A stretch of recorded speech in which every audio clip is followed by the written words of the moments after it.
Hi friends, അസ്സലാമു അലൈക്കും, നമസ്കാരം. ഇന്ന് നമ്മൾ പ്രിപ്പയർ ചെയ്യാൻ പോകുന്നത് ഒരു വെറൈറ്റി ബീഫ് കേക്കാണ്. വീഡിയോയിലേക്ക് പോകുന്നതിന് മുന്നേ നമ്മുടെ ചാനൽ ആദ്യമായിട്ടാണ് കാണുന്നതെങ്കിൽ ഒന്ന് സബ്സ്ക്രൈബ് ചെയ്യാൻ മറക്കരുതേ. ഇനി നമുക്ക് എങ്ങനെയാണ് പ്രിപ്പയർ ചെയ്യുന്നത് നോക്കാം. അതിനുവേണ്ടി ഞാനിവിടെ എടുത്തേക്കുന്നത് 500 ഗ്രാം ബീഫാണ്. അത് ഞാനിവിടെ ക്ലീൻ ചെയ്ത് വെച്ചിട്ടുണ്ട്. അതിലേക്ക് 1 ടേബിൾ സ്പൂൺ മുളക് പൊടിയും 1/2 ടീസ്പൂൺ മഞ്ഞൾപ്പൊടിയും ആവശ്യത്തിന് ഉപ്പും കൂടി ഇട്ട് ഒന്ന് മിക്സ് ചെയ്ത് വെക്കണം.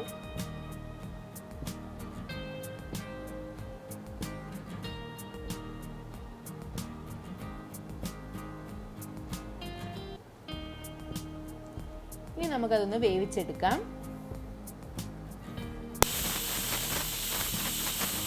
ഒരു 4-5 വിസിൽ വരെ അടിക്കണം. അപ്പോഴത്തേക്ക് അത് കുക്കായി കിട്ടും. നമുക്ക് അതിലേക്ക് വേണ്ടി മുട്ട പൊട്ടിച്ച് വയ്ക്കാം. ഞാൻ ഇവിടെ 8 മുട്ടയാണ് എടുത്തേക്കുന്നത്. ഇനി അത് മിക്സിയുടെ ജാറിലിട്ട് നമുക്കൊന്ന് അടിച്ചെടുക്കണം. ശേഷം ഒരു പാനിലേക്ക് കുറച്ച് എണ്ണ ഒഴിച്ചു കൊടുത്ത് അതിലേക്ക് ഞാനിവിടെ 2 സവാള ചെറുതായി അരിഞ്ഞതാണ് ഇട്ട് കൊടുക്കുന്നത്.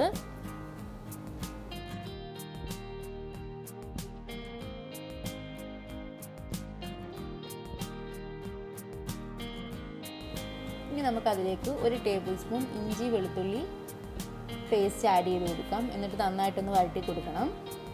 ഇനി നമുക്ക് ആവശ്യത്തിന് ഉപ്പ് അതിലേക്ക് ആഡ് ചെയ്യാം.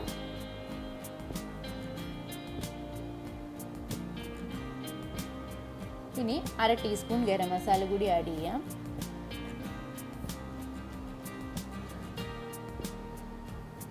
ഇനി നമ്മൾ നേരത്തെ വേവിച്ച് വെച്ചിരിക്കുന്ന ബീഫ് ഒന്ന് മിക്സിയിൽ പൊടിച്ചെടുത്ത് ഇതിലേക്ക് ഇട്ട് കൊടുക്കാം.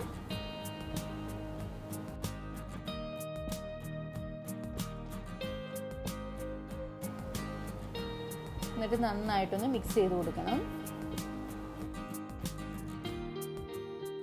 ഇനി നമുക്കതിലേക്ക് മല്ലിയും പുതിനയിലയും കൂടെ ആഡ് ചെയ്ത് കൊടുക്കാം. എന്നിട്ട് നമുക്ക് സ്റ്റൗ ഓഫ് ചെയ്ത് വെച്ചിട്ട് അതൊന്ന് തണുക്കാൻ വെക്കാം.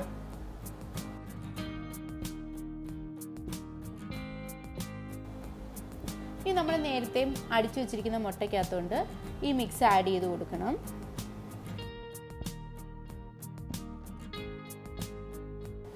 എന്നിട്ട് നന്നായിട്ടൊന്ന് മിക്സ് ചെയ്ത് കൊടുക്കണം.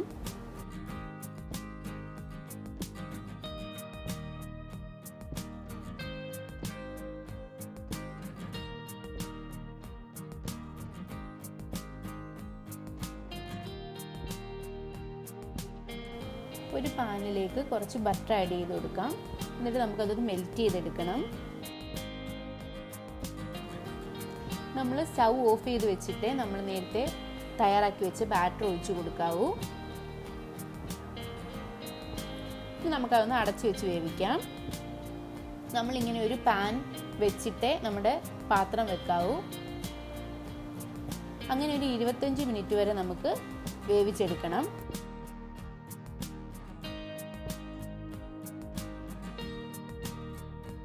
ഇപ്പം നമ്മുടെ ബീഫ് കേക്ക് ഇവിടെ റെഡി ആയിട്ടുണ്ട്.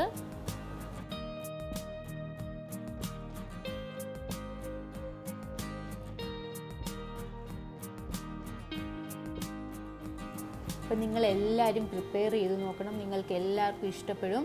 നല്ല ഉഷാറൊരു ഐറ്റമാണ്.